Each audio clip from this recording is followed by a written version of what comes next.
So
आजच्या गीत गायन स्पर्धेचं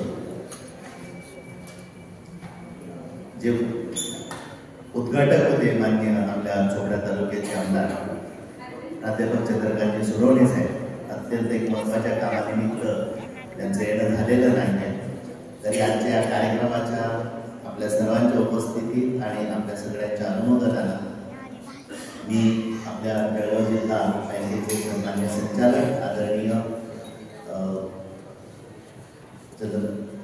गणेशाबाई अग्रवालजी यांना विनंती करेल की आजच्या कार्यक्रमाचं उद्घाटन आपल्या शुभ असते व आजच्या कार्यक्रमाचे अध्यक्ष आदरणीय डॉक्टर विकास काका हंताळकर, माननीय श्रीमती माधुरीताई मयूर, आदरणीय परीक्षक विश्वनाथजी दाष्टाते सर, आदरणीय वर्षाताई भावे आपल्यास विनंती करतो की आपण आजच्या कार्यक्रमाचं उद्घाटन प्रतिमा पूजन दीपप्रज्वलन करून करावं. समवेत महत्त्वपूर्ण विनंती करतो की आपण सर्व मान्यवरांना उद्घाटनासाठी या ठिकाणी बोलतो.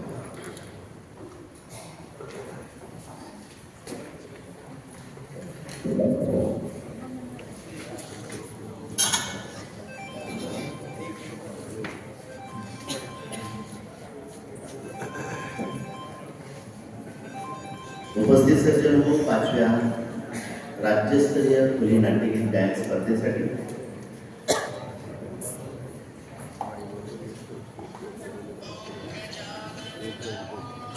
सर्वांना विनंती आहे की आपल्या मोबाईल या नाट्यगृहात व्हायब्रेट मोडवर आपण करावे.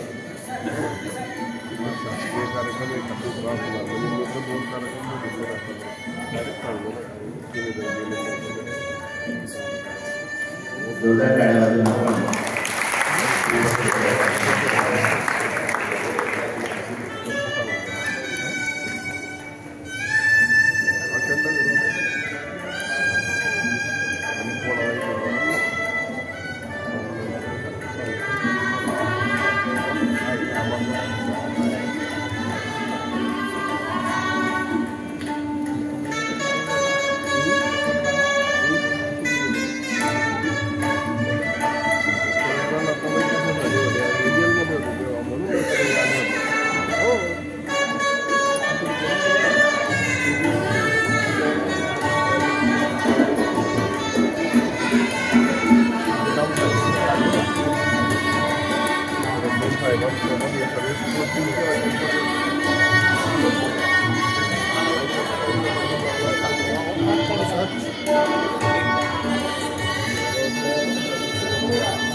प्रेक्षक हो, आणि या कार्यक्रमाच्या निमित्तानं आपण एकूणच एका वर्षानंतर एकत्र येतो. श्री संत गजानन बहुउद्देशीय संस्था चोपडा जिल्हा जळगाव राज्यभरात आपल्या या राज्यगीत खुली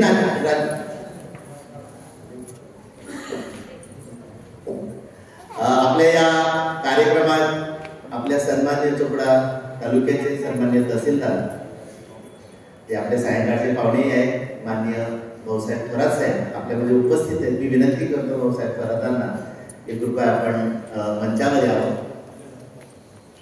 खरं म्हणजे सगळ्यात महत्वाचा विभाग त्यांच्या ताब्यात असतो आणि अशी व्यक्ती, असा अधिकारी संगीतावर नितांत प्रेम करतो.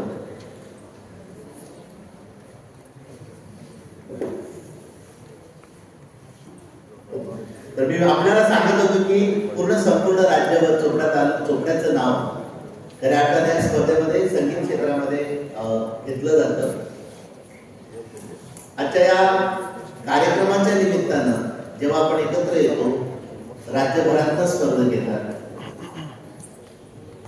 पण हा सगळ्या एकट्याचा नव्हे खेळ. माननीय मनोज चित्रकर्ती आणि त्यांच्या मागे असलेली टीम आणि मंचावरचे सन्माननीय परीक्षक आणि पाहुणे आहेत, यांचं पाठबळ असल्याशिवाय हा कार्यक्रमाला पूर्तता येत नाही.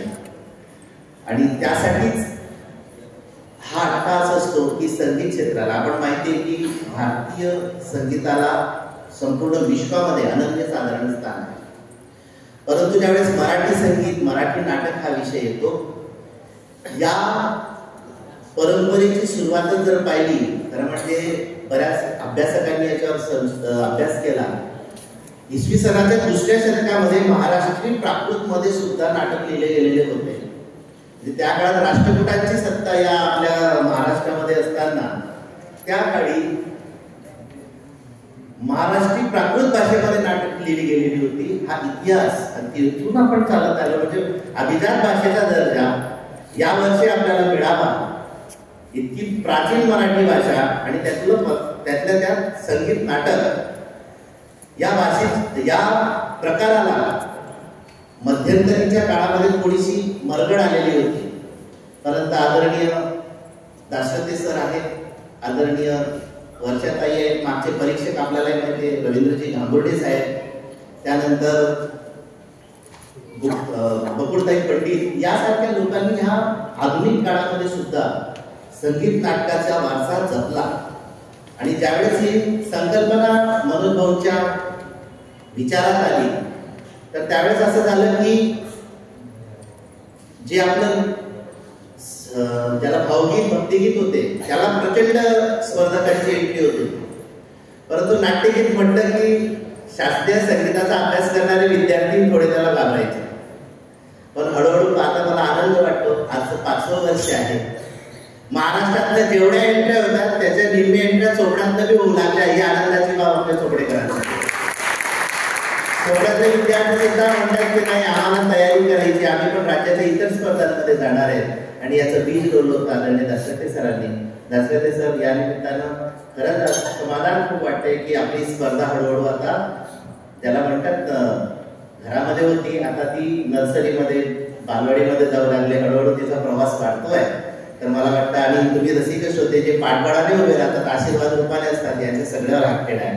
आजच्या या कार्यक्रमाच्या निमित्तानं संस्थेचे अध्यक्ष आदरणीय मनोज चित्रपतीजी यांना विनंती करेल की आपण आजच्या कार्यक्रमाचे अध्यक्ष माननीय डॉक्टर विकास काका हरताळकर यांचं स्वागत या प्रसंगी करावं.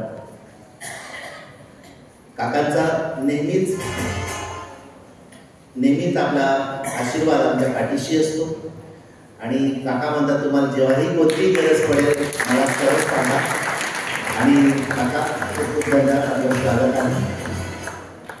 यानंतर आजच्या या कार्यक्रमाचे उद्घाटन आमच्या सदैव पाठीशी असणारे माननीय घनश्यामभाईजी अग्रवाल यांचं स्वागत संस्थेचे सचिव आदरणीय विजय पालेवार सर करतील अशी विनंती करतो. आदरणीय घनश्यामभाई नेहमी या स्पर्धेच्या कोणत्याही कामाचं राहिलं तर मला एक शब्द सांगा नेहमी म्हणतात. आणि घनश्यामभाई आपण या ठिकाणी आला, आपण उपाध्यक्ष आहात विवेकानंद प्रतिष्ठानचे. आज आपल्याला प्रमुख अतिथी म्हणून लाभलेल्या चोपडे शिक्षण मंडळाच्या सचिव आदरणीय श्रीमती माधुरीताई मयूर या ठिकाणी उपस्थित आहेत. मी मनोज भाऊंना विनंती करेल की आपण स्वागत करावं आदरणीय माधुरीताईंचं. ताई स्वतः एक उत्तम रसिक आहेत, कलेची जाण आणि त्याला प्रोत्साहन आदरणीय ताई देत असतात. आज आपण भाग्यवान आहोत की चोपडा अतिशय सातपुड्याच्या दुर्गम भागाशी वर्षाताई आपण मुंबईला असतात, आपण भारतभर जगभर फिरलेला आहात आणि त्यातल्या त्यात मुलांसाठी खूप छान काम करत आहात. आपली उंची खूप मोठी आहे. म्हणजे मला काल जेव्हा मी संवाद ऐकला आपल्यातला की छत्रपती संभाजीनगरला सर्व बोलवतात तरी तिथपर्यंत आपण गेल्या 8 वर्षापासून गेलेला नाही आहे. पण चोपड्याच्या एका शब्दावर आपण या ठिकाणी आलात आणि आम्हाला खूप कृतकृत्य केलं. त्याबद्दल संस्थेचे सन्माननीय अध्यक्ष आदरणीय मनोज भाऊ आपणास विनंती करतो की ताईंचं या प्रसंगी स्वागत करावं.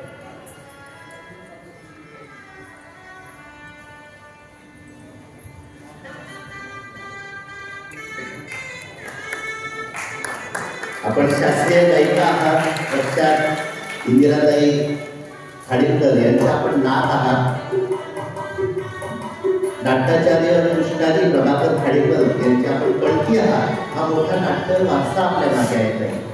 आणि आज स्पर्धकांसाठी खूप भाग्याची गोष्ट आहे की आपण महाराष्ट्रातनं एवढ्या लांबून आलेला आहात. आज खऱ्या अर्थानं एक नाट्य परंपरा असलेलं मार्गदर्शन आपल्याला होणार आहे. अशा आपल्या विदुषी आजपासून आम्ही तुम्हाला ही उपाधी देऊ शकतो. ताई कारण आम्ही जेव्हा सुरुवातीला फोन केला तेव्हा आपला प्रबंध हा सबमिट करायचा, त्याला मान्यता मिळायची बाकी होती. ताईचा प्रबंधही सिलेक्ट झाला, त्याला मान्यताही मिळाली. त्याबद्दल ताईचे खूप त्यामुळे आजपासून आम्ही सोमण्यापासून आपल्याला विदुषी पदवी लावू शकतो आणि आमचा तो आनंद होत आहे. यानंतर आपले नेहमीचे मार्गदर्शक मित्र लक्षात ठेवा, जगामध्ये कलाकार खूप आहेत, माणसं खूप आहेत, पण माणसातले कलाकारातला माणूस खूप रेअर सापडतो. तसे आमचे पंडित विश्वनाथजी दासते सर आहेत. किती प्रेम करावं या सरांचं. ज्या स्पर्धेला सुरुवातीच्या स्पर्धेपासून तर आजपर्यंत मध्यंतरी मी मुद्दाम या ठिकाणी उल्लेख करू इच्छितो बाई की मध्यंतरी आम्हाला असं की चोपड्याला एवढे स्पर्धा कमी येतात. आता सुरुवातीला आपण का नाही जळगावला करायची, का नाही नाशिकला करायची, आमचं मत झालं.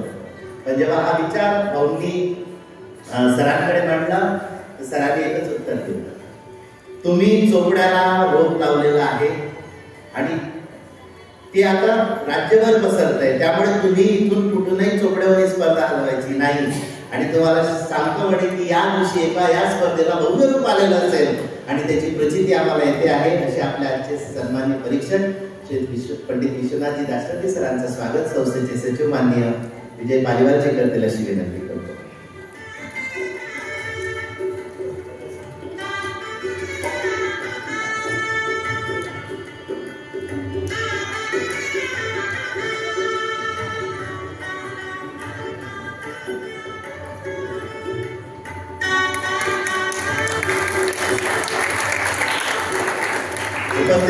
आपल्याला माहितीच आहे की आपण श्री संत गजानन बहुउद्देशीय संस्था वेगवेगळ्या क्षेत्रात काम करते. औद्योगिक क्षेत्रामध्ये काम करते आहे, शिक्षण क्षेत्रात आपण पुढे जातो, संगीत क्षेत्रामध्ये वाटचाल करतो. पण हे करत असताना समाजातील वेगवेगळ्या क्षेत्रामध्ये काम करणाऱ्या आणि आपल्या कामाचा वेगळा ठसा निर्माण करणाऱ्या काही मान्यवरांचा आपण संस्थेच्या वतीने एक प्रमाणपत्र देऊन त्यांचं स्वागत आणि त्यांचं अभिनंदन करत असतो.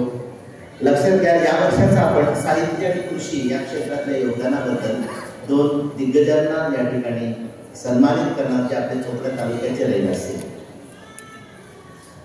नाव नंतरच सांगतो, पण त्यांच्या प्रमाणपत्रातला खुलासा मी आपल्याला वाचून दाखवतो. सस्नेह नमस्कार. आपणास हे सन्मानपत्र देताना अतिशय आनंद होत आहे. भारतीय संस्कृती ही कृषी पूजक आहे. शेतकरी हा आपल्या भारतीय संस्कृतीचा कणा आहे. आपण एक प्रगतिशील शेतकरी आहातच. उत्तम शेतकरी असतानाच भरपूर उत्पन्न निघावे यासाठी आपण केलेल्या प्रयत्नांचा आपल्यापर्यंत मर्यादित न ठेवता आपल्यासारख्या इतर शेतकऱ्यांना हे तंत्रज्ञान उपलब्ध करून दिलेलं आहे. शेती उद्योग आपण प्रगत शेतकरी म्हणून ख्यातनाम आहातच आणि स्थानिक पातळीवर ग्रामपंचायत असो किंवा गावातील शैक्षणिक संस्था असो या ठिकाणी आपला सहकार्याचा हात नेहमीच असतो, याचा आम्हाला सार्थ अभिमान आहे. आमच्या श्री संत गजानन बहुउद्देशीय संस्थेसाठी आपले अनमोल सहकार्य लाभत आहे. तसेच आपले सहकार्य लाभावे आणि आपल्या हातून देशाची उत्तम सेवा घडावी म्हणून आपल्याला निरामय आयुष्य लाभावे हीच शुभेच्छा आणि ईश्वरचरणी प्रार्थनेसह आपण जोरदार टाळ्यांनी स्वागत करूया श्री कुशाल भास्कर महाजन, माजी सरपंच तथा प्रगतीशील शेतकरी. कृपया आपण मंचावर यावं. आजच्या कार्यक्रमाचे अध्यक्ष उद्घाटक यांच्या शुभ हस्ते आपण हा सन्मान स्वीकारावा. उपस्थित सज्जन, एकदम साधं व्यक्तिमत्व, जमिनीवरचं व्यक्तिमत्व. आज खरं म्हणजे त्यांनी स्पष्ट नकार दिलेला होता की आज एक महत्वाच्या टेक्निकल टीम सोबत त्यांचं या ठिकाणी होतं. आदरणीय कुशालदादा, इतकं साधं व्यक्तिमत्व आहे आणि त्यांची शेती जर आपण पाहिली तर आपल्याला खरंच अभिमान वाटेल की चोपड्यामध्ये इतक्या आधुनिक तंत्रज्ञानाची शेती करणारा हा माणूस दिवस रात्र शेती कष्ट आणि काम काढतो आहे. संस्थेच्या वतीनं कृषी क्षेत्राचे सन्मान कुशाल महाजन, वडती, तालुका चोपडा, जिल्हा जळगाव. आदरणीय कुशाल महाजन, आपण या ठिकाणी येऊन हा सत्कार स्वीकारला याबद्दल संस्थेच्या वतीनं मी आपले खूप खूप आभार मानतो. या त्यानंतर साहित्यिक क्षेत्रात ज्यांनी आपल्या कार्याचा ठसा उमटवलेला आहे, कोटी करणं हे त्याचा स्वभाव आहे. छोट्या छोट्या विनोदातनं खेळून ठेवणं, हसून ठेवणं हे त्यांना जमतं. त्यांनी आपलं आयुष्य शिक्षण क्षेत्रात घालवलं.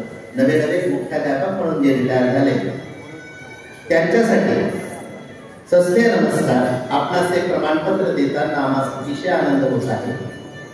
झाली या गणलेनं प्राप्ती परमार्थ साधावा हातोहाती या उक्तीनुसार आपण शैक्षणिक क्षेत्रात केलेले कार्य प्रशंसनीय आहे. आपण साहित्यामध्ये वेगवेगळ्या क्षेत्रात काम केलेलं आहे आणि काम करत असताना आपली जबाबदारी आपण कोणीही ढळू दिली नाही. आपण अतिशय अभ्यासक आहातच, पण मराठीचे अध्यापक म्हणून आपण नाविन्यपूर्ण उपक्रम राबवले आहेत. मराठी भाषेच्या अभिवृद्धीसाठी आपण मनापासून प्रयत्न करीत आहात. मराठी भाषा राज्य अध्यापक संघाचे उपाध्यक्ष, महाराष्ट्र साहित्य परिषदेचे कार्याध्यक्ष, नवीन अभ्यासक्रमाच्या राज्य पातळीवर अनेक चर्चासत्रात आपला सहभाग, कृतीपत्रिकांचे निर्मिती, यासोबतच सांस्कृतिक क्षेत्रात आपण केलेले कार्य हे मैलाचा दगड ठरलेला आहे. आपण रोटरीचे अध्यक्ष राहून चुकला, समाजसेवा केली. रसिकांना आपल्या कविता खूप आवडलेल्या आहेत. अभिजात मराठीचे आपण पायी आहात. आमच्या संस्थेसाठी आपले योगदान सहकार्य कायम लाभत असते. आपले हे कार्य असे सुरू राहावे यासाठी परमेश्वरचरणी प्रार्थना. या ठिकाणी सन्माननीय श्री विलास पंढरीनाथ पाटील खेडीकोपरीकर यांना संस्थेच्या वतीने साहित्य क्षेत्रात कार्याबद्दल दिलेला सन्मान. सेवा मंडळाचे आज सर या ठिकाणी उपलब्ध नाहीये, तर मी सेवा मंडळाचे सन्माननीय विश्वस्त आदरणीय श्री नरेंद्र भावे सर यांना विनंती करेल की त्यांचं सन्मानपत्र आपण स्वीकारावं मान्यवरांच्या हस्ते. जोरदार टाळ्या आपण श्री विलास पंढरीनाथ पाटील खेडीकोपरीकर यांचा हा सन्मान संस्थेच्या वतीने करत आहोत.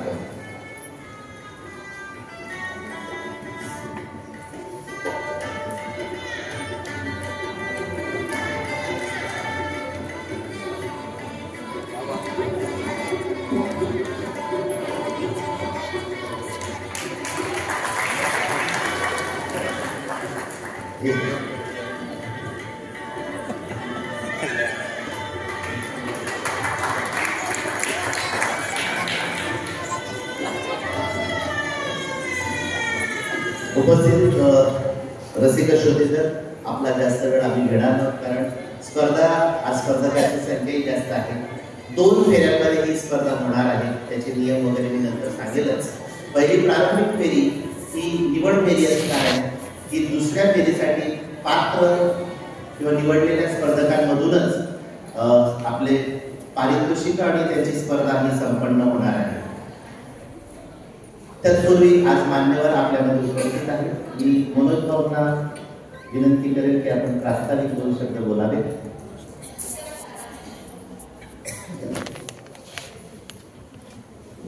आदरणीय व्यासपीठ, व्यासपीठावरील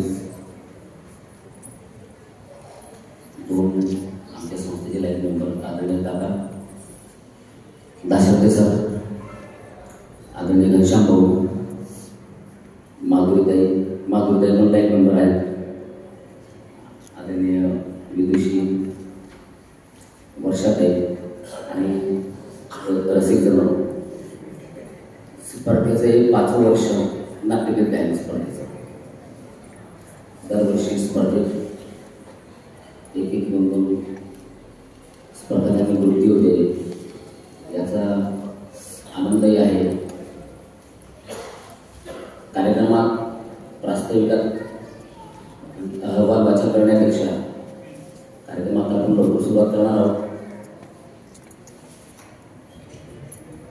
येत्या एक साधारण 2-3 वर्षापूर्वी आपल्याला या स्पर्धेकरता फक्त 5 एंट्री आलेल्या होत्या, प्रवेशिका आल्या होत्या आणि बक्षिसं 6 होती. नाराजी त्यावर खूप झाली होती. पण स्पर्धक 2 जरी आले, 1 जरी आला तरी स्पर्धा घ्यायची हा निश्चय मनाशी ठरवलेला होता 3 वर्षामध्ये बऱ्यापैकी फरक पडताना दिसत होता.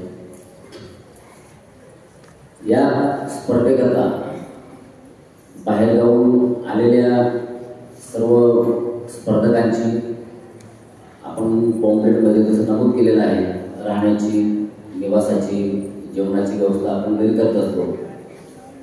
तरी पण काही स्पर्धक वेळेवर पण येतात. 11 साधारणतः पहिल्या पिढीपर्यंत येणारे स्पर्धक असतील त्यांची पण नोंदणी आपण पहिली पिढी सुरू होण्याच्या घेणार आहोत. दुसरी गोष्ट, इथं आलेल्या सर्व रसिक मंडळी सर्वांना एक नम्र निवेदन, नम्र विनंती करतो की जेवण केल्याशिवाय कोणी घरी जाणार नाही. ज्यांना ऐकायचं असेल ते दिवसभर बसून ऐकू शकतात. धन्यवाद. थँक्यू.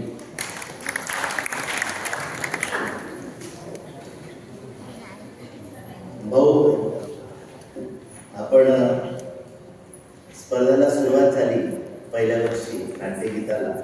मला आठवत आहे की बऱ्याच जणांनी सांगितलं की नाट्यगीत काय स्पर्धकच येणार नाहीत. पण ज्यावेळेस आम्ही राज्यभर आज फिरतो, तुमच्या चोपड्याला नाट्यगीत गायन स्पर्धा होते म्हणून चोपड्याची एक वेगळी ओळख संगीत क्षेत्रात होती आणि त्याचा खरं रोपटा आपण लावलेला होतो. त्यामुळे एक सुंदर हा चोपड्याचा बहुमान आहे. यानंतर आजच्या कार्यक्रमात जे स्पर्धकांसोबत कलावंत आलेले नाहीत किंवा साथीदार नाहीत, त्यांना साथ देण्यासाठी आज आपल्यामध्ये आपले काही मान्यवर या ठिकाणी आलेले आहेत. चोपड्याचं नाव तबल्यासाठी प्रसिद्ध आहे. आमचे गुरुवर्य वसंतभाई मयूर यांनी अनेक तबला वादक घडवले आहेत. पण चोपड्याचे आणखी तबल्यासाठी ओळख म्हणजे आपले श्री नरेंद्र भावे सर, जे आज तबल्याला साथ संगीत करणार आहेत. मी मान्यवरांना विनंती करेन की नरेंद्र भावे सर यांचं या प्रसंगी आपण स्वागत करावं, जे आज आपल्या स्पर्धेत ज्यांच्यासोबत कलावंतांची साथ नाही त्यांना तबल्याची साथ करणार आहे. असे विवेकानंद विद्यालयाचे सन्मान्य मुख्याध्यापक आदरणीय नरेंद्र भाले सर.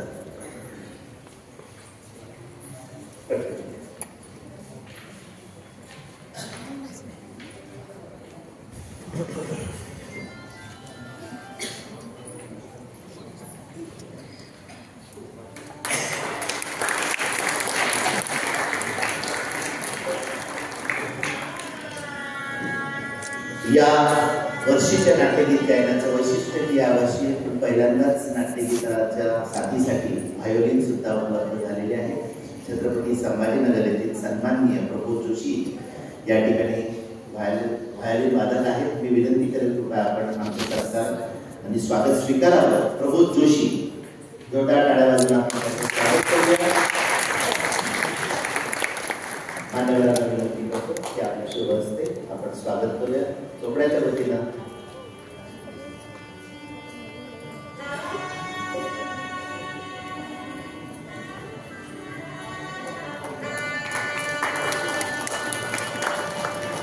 स्वागत. आणि संवादिनी हार्मोनियमवर साथ संगीत करण्यासाठी आपल्या स्पर्धेचे माजी विजेतेच आहेत आणि या स्पर्धेवर गीतांत त्यांचा प्रेम पण आहे असे श्री गजानन केचे या ठिकाणी उपस्थित आहेत. मी त्यांना विनंती करतो आपण मंचावर यावं. आदरणीय घनश्यामबाई, आदरणीय घनश्यामबाईंना विनंती करतो, ताईंना विनंती करतो, माधुरीताईंना, की आपण श्री गजानन केचे माफ करा त्याचे स्पर्धक त्यांनी या स्पर्धेमध्ये होते. सर आपण या ठिकाणी उपस्थित आहात. श्री गजानन गजानन केचे सरांचे विद्यार्थी या ठिकाणी आलेले होते आणि आज ते आपल्याला संवादिनीवर खूप खूप स्वागत सर. धन्यवाद. काही मंडळी या ठिकाणी नामोल्लेख भरपूर मंडळी आहेत की चोपड्या शहरातले प्रतिष्ठित मान्यवर आहेत. मी सगळ्यांना या ठिकाणी शब्द सुमनाने संस्थेच्या वतीने स्वागत करतो. सोबतच एक विशेष म्हणजे आमच्या प्रेम करणारे नितांत गिरीश भाऊ टिल्लो या ठिकाणी पुण्याहून फक्त या स्पर्धेसाठी आले. त्यांना माहिती आहे, त्यांनी आम्हाला आधी अट टाकली मग येतो म्हणजे, त्यामुळे त्या अटीचं पालन आम्ही आमच्याकडून या ठिकाणी पण भाऊ दिल हे मानता नाही. आपण खूप मनाच्या जवळ आहात. आपण या ठिकाणी आलात तरी संस्थेच्या वतीनं आम्ही तुमचं शब्द सुद्धा या ठिकाणी स्वागत करतो आहोत. यानंतर आदरणीय माधुरीताईंना विनंती करेल की आपल्या सगळी आम्हाला शुभाशय द्यावे.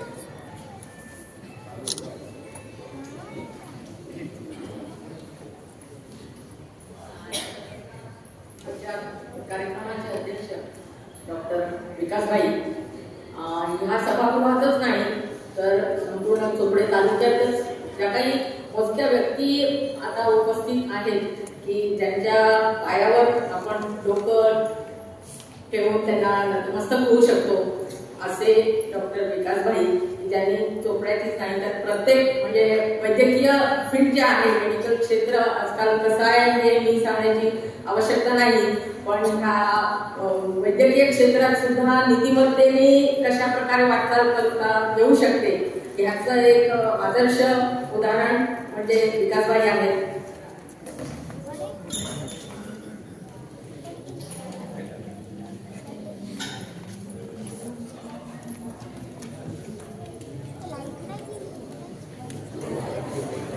कदाचित हा कार्यक्रम या कार्यक्रमाला काही नजर लागू नये म्हणून हा क्षणिक थोडा वेळ झाला असावा आणि नंतर उजळूनच निघणार आहे. हा संगीताचा कार्यक्रम आहे. तर मी सुरुवात करत होते की मेडिकल फील्डमध्ये फिटनेस बाबत खूप बोललं जातं तर परंतु त्या मेडिकल फील्डमध्ये तसे अनफिट असलेले कारण ते काही तत्वानी हा एक सेवाभाव म्हणून हे वैद्यकीय क्षेत्रात काम करतात असे आदरणीय विकासभाई. चोपड्या आपल्या शहरामध्ये कुठलाही चांगला कार्यक्रम असला की त्याला कायम त्या कार्यक्रमाच्या पाठीशी उभे राहणारे आदरणीय घनश्यामभाई. या कार्यक्रमाचे म्हणजे सांगीतिक पाठबळ ज्यांच्यामुळे मिळतं ह्या कार्यक्रमाला ते सन्माननीय परीक्षक पंडित दशरथ सर आणि विदुषी वर्षाताई भावे आणि हा कार्यक्रमाचे मुख्य सूत्रधार मनोज भाऊ आणि त्यांचे सगळे सहकारी आणि पत्रकार बंधू आणि उपस्थित सगळे जाणकार श्रोते हो. मला कल्पना आहे की हा गायनाचा कार्यक्रम आहे, नाट्याची स्पर्धेचा कार्यक्रम आहे. गायनाच्या कार्यक्रमामध्ये खूप बोलणं योग्य नाही याचं भान मी ठेवणार आहे, त्यामुळे तुम्ही तशी काही काळजी करू नये. गजानन बहुउद्देशीय संस्था आणि राज्यस्तरीय ही 5वी खुली नाट्य स्पर्धा इथं आहे. मला इथं प्रमुख अतिथी म्हणून मनोज बोलवलं खरं म्हणजे मी काही कोणी गायक नाहीये, मी काही कोणी वादक नाहीये, मी काही संगीत समीक्षक नाहीये, पण एक संगीत प्रेमी मात्र नक्की आहे. त्याच्यामुळे मला मनोज भाऊंना असं सांगावं वाटतं मनोज भाऊ प्रमुख अतिथी म्हणून जरी मला तुम्ही बोलवलं नसतं तरी पण मी एक श्रोता म्हणून या कार्यक्रमाला नक्कीच उपस्थिती दिली असते आणि मी दरवर्षी देत असते. या कार्यक्रमाचं जे वेगळेपण आहे ते वैशिष्ट्य पूर्णतः ह्या कार्यक्रमाची असते दरवर्षी जाणवते की एंट्री पॉइंट पासूनच त्याचं वेगळेपण दिसतं. इतकी सुंदर रांगोळी त्या ठिकाणी काढलेली आहे, सगळे वाद्य आणि लेटरिंग केलेलं आहे, अत्यंत उत्कृष्ट आहे. दरवर्षी वेगळ्या प्रकारचं थीम आणि मागची स्टेजची बॅकग्राऊंड जी असते ती एक कलात्मक पद्धतीने असते. सगळे कलाकार तर स्वतः इथं कला त्यांची पेश करतच असतात. त्यांचे कुर्तेही यावर्षी अगदी खूप छान रंगाचे आणि खूप छान आहेत. सगळे कलाकार छान दिसत होते. या व्यतिरिक्त खरं ह्या कार्यक्रमाचं वैशिष्ट्य आणि आपण सगळ्यांनी अशा कार्यक्रमाला पाठबळ देण्याची गरज आहे असं मला वाटतं. कारण आजचं जर आपण सगळं जर एकूण वातावरण बघितलं की सगळेजण आपण खूप छान आहे, आनंदी आहे, हाय हॅलो असं सगळं असतं तरी कुठेतरी एक प्रकारची अस्वस्थता, कुठेतरी एक प्रकारचा अविश्वास असं एक वातावरण असतं. म्हणजे जसं बोलणं आहे तसं काही नसतं. आणि मग जे आम्हाला शिक्षण संस्थांमध्ये मोठ्या प्रमाणामध्ये प्रकर्षाने आढळून येतं की आपण म्हणतो की विद्यार्थी आजकाल खूप चंचल झाले आहेत, ते एकाग्रता त्यांच्यामध्ये नसते, काही गोष्ट करण्याची तयारी नसते. तर हे असा अनुभव आहे आम्ही प्रकर्षाने शिक्षण क्षेत्रामध्ये. आणि इतरही तुम्ही शिक्षक बरेच शिक्षक इथं उपस्थित आहेत, पालक इथं उपस्थित आहेत, तर कदाचित त्यांना तुम्ही सुद्धा माझ्या या म्हणण्याला दुजोरा द्या असं मला वाटतं. कारणं काही म्हणजे अनेक कारणं आहेत त्याच्यामध्ये, पण ह्या कारणांमध्ये न जाता मला असं वाटतं की उपाय काय आहे की हे सार्वत्रिक आहे, सगळीकडे दिसून येतं. अनेक घरांमध्ये अनेक शाळांमध्ये हे असं कॉमन हे दिसतं की खूप मुलं व्हायलेंट होतात. तुम्ही त्यांना काही त्यांच्या चांगल्यातलं जरी सांगितलं तरी ती ऐकून घेण्याच्या मनस्थितीमध्ये नसतात. आणि लेटेस्ट उदाहरण जे आहे कोल्हापूरमध्ये जी भयानक घटना घडली की त्या मुलाने आपल्या आईवडिलांचा जन्मदात्या आईवडिलांचा खून केला आणि कारण इतकं क्षुल्लक होतं की आईवडिलांनी विचारलं असेल की तू नापास का होतोय दरवर्षी, तुला मार्क का मिळत नाहीये. तर एवढ्याशा कारणाने या मुलाने आपल्या जन्मदात्या आईवडिलांचा खून केला. म्हणजे कुठे आपण मार्गक्रमण करतो आहोत की भावाभावांचा खून होतो, काय ड्रेस हे होतं, पण इथे जन्मदात्या आईवडिलांना एक 20-22 वर्षाचा तरुण मुलगा त्यांची हत्या करण्याला प्रवृत्त होतोय. तर हे कुठल्या समाजाचा किंवा आपण कुठल्या दिशेने वाटचाल करतो आहे. आणि मग हे जर आपल्याला थांबवायचं असेल तर मला असं वाटतं की अशा ज्या ह्या संगीताशी रिलेटेड की ज्याच्यामुळे संगीताचा प्रसार आणि प्रचार होतो, तर अशा स्पर्धा मोठ्या प्रमाणात होणं गरजेचं आहे. आणि म्हणून ह्या स्पर्धेचं मला वाटतं खूप मला महत्त्व वाटतं की अशा स्पर्धा मोठ्या प्रमाणात व्हायला पाहिजे. आणि तरच समाजामध्ये हे जे काही असं सुरू आहे तर हे कमी होऊ शकतं. आणि म्हणजे अनेक तरुण मुलं पण आत्महत्या करतात. कुठेतरी मनात अस्थिरता असते, मन अशांत असतं आणि मग काही ऐकून घेण्याच्या परिस्थितीमध्ये नसतो. तर संगीतामध्ये ही ताकद आहे, संगीतामध्ये ही शक्ती आहे की ते मन तुमचं शांत करू शकतं, अस्थिर मनाला एक वेगळं वळण देऊ शकतं. हे it is a proven fact. म्हणजे काही असाध्य रोगांवर सुद्धा म्युझिक थेरपी आजकाल सांगितली जाते की त्याच्यामुळे तुमचा रोग असाध्य रोग सुद्धा चांगला होऊ शकतो. तर ही ताकद आहे संगीतामध्ये. आणि मग आपल्याला शिक्षक म्हणून किंवा एक पालक म्हणून आपल्याला असं वाटत असतं की आपल्या मुलांनी एकाग्रता व्हावी, त्यांनी कष्ट करावे. तर असं म्हणजे जे आहे की मग समाजामध्ये आदर्श कोण आहे किंवा आपलं रोल मॉडेल कोण असायला हवं ही सांगणारी व्यक्ती पण ही सांगणारी मंडळी सुद्धा समाजामध्ये कमी होत चाललेली आहे. आणि त्याच्यामुळे तरुण मुलांना लक्षात येत नाही की जे व्यक्ती खूप मोठ्या 10 पोटांमध्ये 15 अंगठ्या घालतात किंवा खूप जागाशी सोन्याची माळ घालतात किंवा मोठे काहीतरी ब्रेसलेट किंवा आलिशान गाडी आलिशान घरं असली म्हणजे हा माणूस यशस्वी आहे आणि आपण तसंच व्हायला पाहिजे असं तरुण मुलांना वाटायला लागतं आणि मग काही वेगळ्या प्रकारे वाटचाल सुरू करतात. त्याऐवजी संगीत हे असं क्षेत्र आहे की हे तुम्हाला नम्र बनवतं. आणि अशी अनेक उदाहरणं आपल्याला संगीतामध्ये सांगता येईल की जी मुलांना आपण हे रोल मॉडेल किंवा ह्या व्यक्ती कशा घडल्या कॉन्टॅक्ट मॅटर 2 त्याच्यातली ही मंडळी आपल्या समोर आहेत किंवा भीमसेनजी असतील, वसंतराव देशपांडे असतील, किशोरीताई आमोणकर असतील किंवा नुकतेच निधन झालेले पंडित झाकीर हुसेन असेल. ह्या व्यक्तींचं जर आयुष्य बघितलं आपण तर इथे आपल्याला कळतं की ह्या व्यक्ती कसं त्यांचं आयुष्य घडलेलं आहे. की किशोरीताई जेव्हा यमन राग गायच्या तेव्हा श्रोत्यांना असा अनुभव यायचा की आजूबाजूचं सगळं वातावरणच यमनमय झालेलं आहे. जेव्हा तोडी राग गायच्या तेव्हा सगळ्या श्रोत्यांना तो तोडी राग अनुभवायला मिळायचा. आणि किशोरीताईंचं पण असं म्हणणं होतं की जेव्हा मी एखादा राग गाते, मी तोडी राग गाते किंवा यमन राग गाते तर श्रोत्यांनी किशोरी श्रोत्यांना नको दिसायला, तर तो राग दिसायला हवा.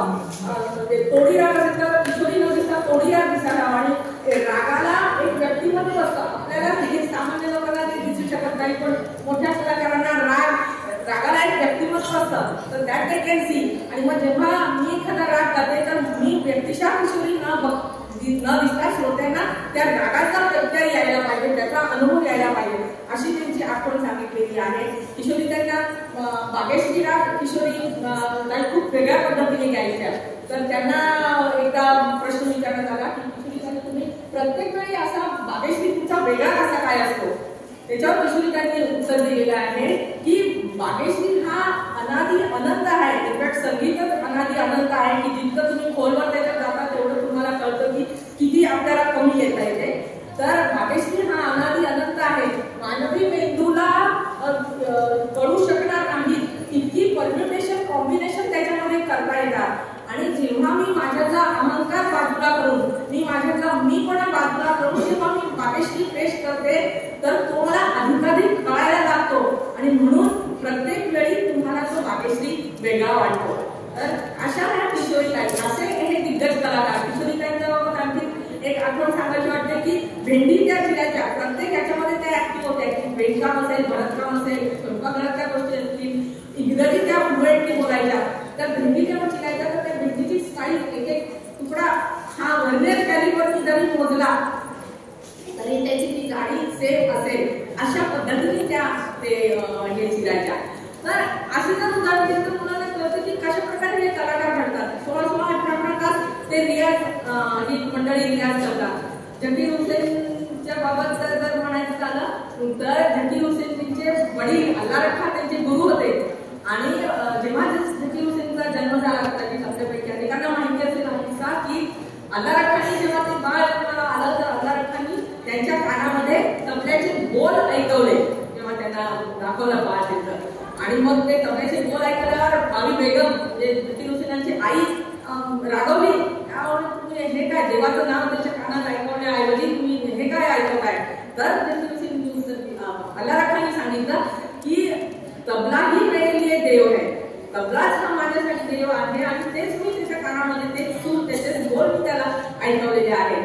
पहाटे 3 पासून अल्ला रखांसोबत झकीर हुसेनचं रियाज तालीम सुरू व्हायची आणि ते ऍक्च्युअल तबल्यावर ते बोल थाप मारण्याच्या आधी लाकडी ओंकार किंवा खोड जे असायचं त्याच्यावर ते म्हणायचे की त्याच्यावर आधी प्रॅक्टिस कर आणि बोटातनं नखातनं रक्त निघेपर्यंत ती तालीम चालायची आणि मग नंतर तबल्यावर ऍक्च्युअल प्रॅक्टिसला किंवा रियाजाला सुरुवात व्हायची.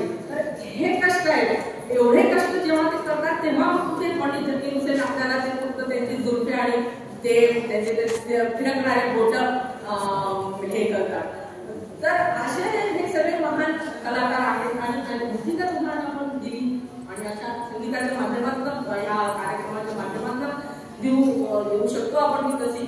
तर खरंच माझ्यामध्ये काहीतरी पॉझिटिव्ह बदल होऊ शकतो. शेवटी साधना किंवा म्हणजे काय यासंबंधी झकीर हुसेनने जे सांगितले तेवढं सांगते आणि मी गायन आणि याच्यामधला माझा अडथळा बाजूला करते की आपल्याला वाटतं की साधना झकीर हुसेनना म्हणजे आपल्याला जनरल माणसाला वाटतं की हे साधना किंवा रियाज म्हणजे काय 16 तास 18 तास हे लोक रियाज करतात, ते गायन करतात. झकीर हुसेनला प्रश्न विचारला की what do you mean by sadhana, riyaz, साधना म्हणजे काय. तर ते मुश्किल होते. त्यांच्या हजर जबाबही पणात त्यांनी सांगितलं Sadhana was a very famous actress. Sadhana ही त्याची खूप प्रसिद्ध नटी होती. नंतर त्यांनी सांगितलं की sadhana is a commitment to the way of life that you want to choose. It is applicable in all the categories, whether you are a musician or a doctor or a cricketer or a teacher. म्हणजे साधना ही बांधिलकी आहे. तुम्हाला जीवन ज्या पद्धतीने तुम्हाला पुढे जायचं आहे, जीवनामध्ये काय करायचं आहे याच्यासाठी जी तुमची बांधिलकी म्हणजे साधना, ती मग तुम्ही आयुष्यभर जगता, त्याच्यासाठी तुमचं आयुष्य पणाला लावतात, आयुष्य समर्पित करतात, ते म्हणजे साधना. तर अशाच प्रकारे हे साधना आपलं आयुष्य व्हावं अशी मी शुभेच्छा व्यक्त करते. मला या ठिकाणी बोलवलं त्याबद्दल आयोजकांना आभार मानते आणि ह्या 5व्या राज्यस्तरीय क्रीडा राज्यातील स्पर्धेची आणखी पुढची 50 वर्ष मोठ्या जोमाने आणि मोठ्या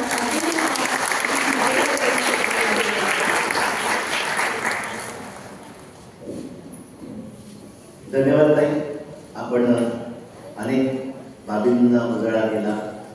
खरं म्हणजे नवरस हे संगीतातनं निर्माण होतं, कलेतनं निर्माण होतात.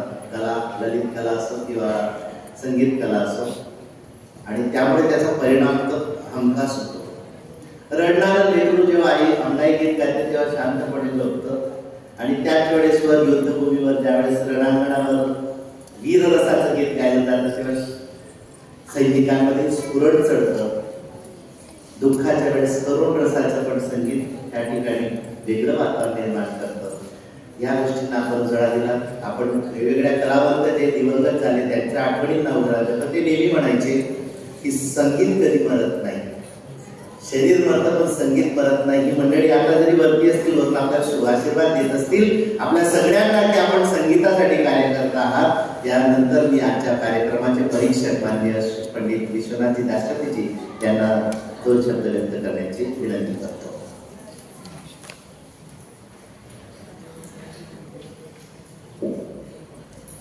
नमस्कार.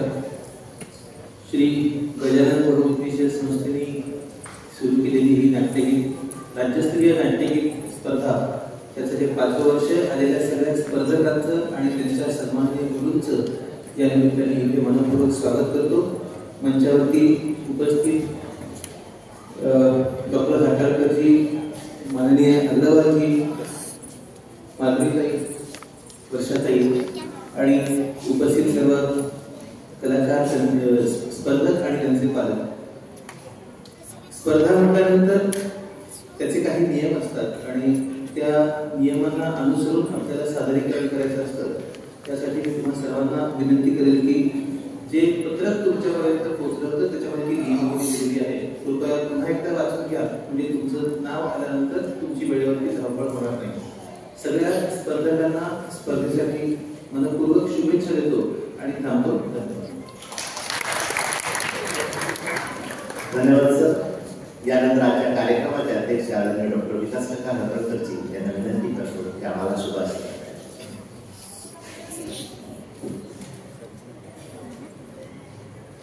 या स्पर्धेचे उद्घाटक घनश्यामताई, माधुरीताई, मनोज, दाशरथी सर, वर्षाताई आणि या स्पर्धेमध्ये भाग घेण्यासाठी आलेले, लांबून आलेले सगळे स्पर्धक. आमच्या लहानपणी संगीताचं काहीही संबंध नव्हता. 55 साली आमच्या घरी आमचे भाऊ होते केंगे, तर त्यांनी राष्ट्रसेवा दलाचा मेळावा तिथे भरवला होता आणि राष्ट्रसेवा दलातल्या गाण्यांचं गायन करण्यासाठी बरेचसे लोक महाराष्ट्रामधून आलेले होते. तेवढाच तो संबंध. त्यामुळे संगीत प्रेमी म्हणून मी आपली जोपासना केली, परंतु संगीताचा तसा काही संबंध आला नाही. ज्या वेळेला आम्ही चोपड्याला आलो त्यावेळेला मात्र मयूर सरांनी इथे संगीताच्या परंपरेची सुरुवात केलेली होती आणि आम्ही असं ठरवलं होतं की आपण तर काही संबंध आला नाही, परंतु आपल्या मुलांना या संगीताच्या प्रांतामध्ये पाठवायचं म्हणून ते मयूर सरांकडे शिकायला लागले. आणि जोपर्यंत इथे 10वीला ते आले तोपर्यंत ते शिकत होते. पण त्याच्यानंतर असं झालं की ते कॉलेजला गेले, मुंबईला रुपारेल कॉलेजला. तर त्यांनी ऍडमिशन घेतल्यानंतर पहिला कार्यक्रम जो होता तो डिसेंबरमध्ये आला शाळेच्या कॉलेजच्या गॅदरिंगचा.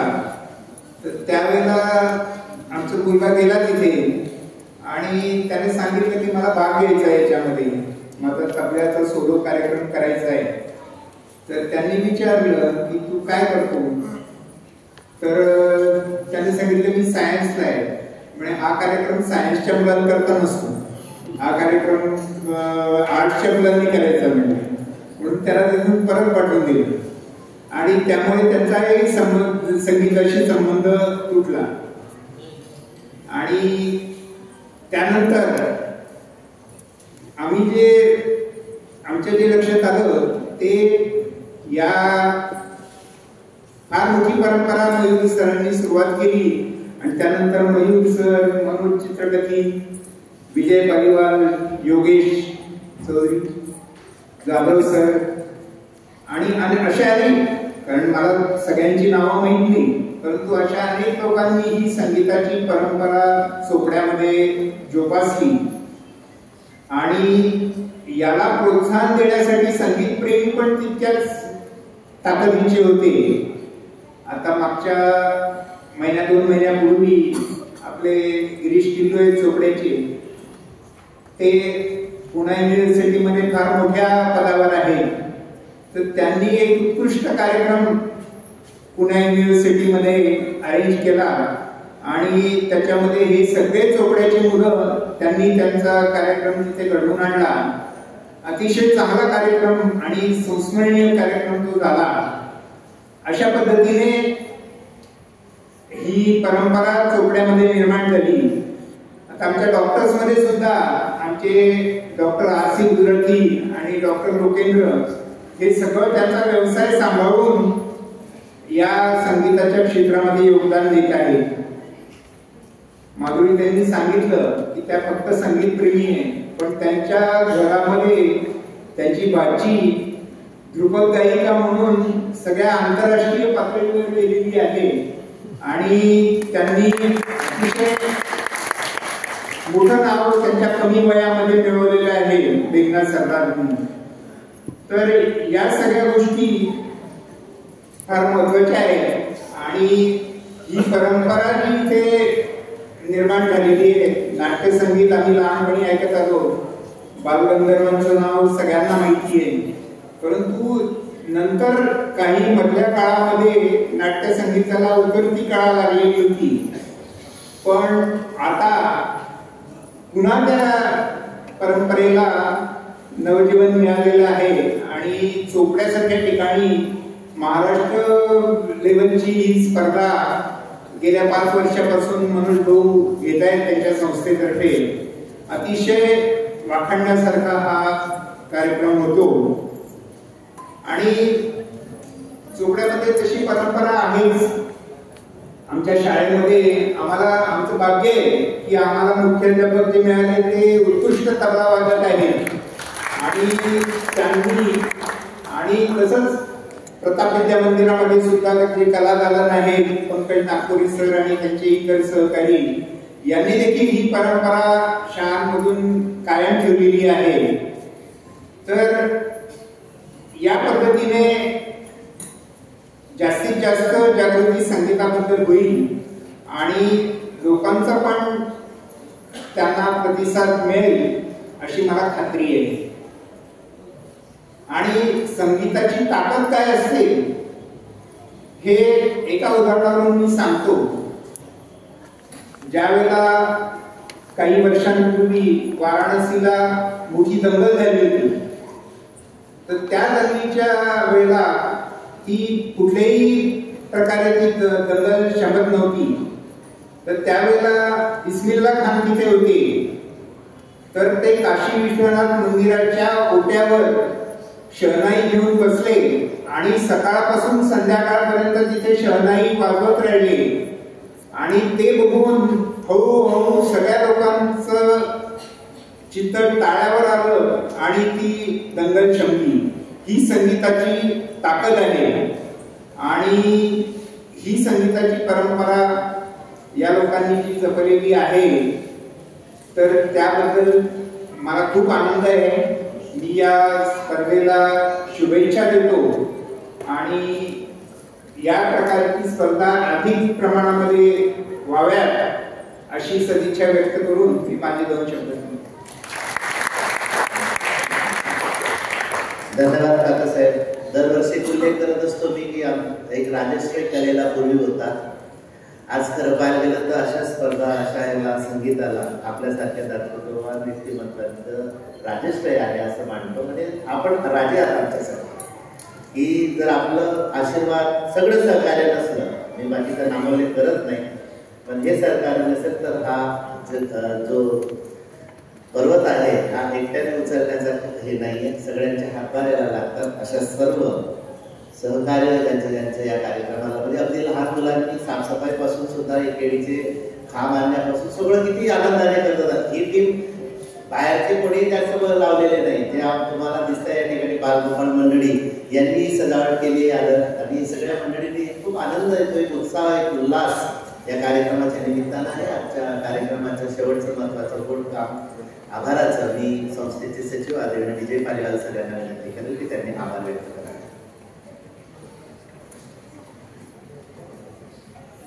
जय गजानन.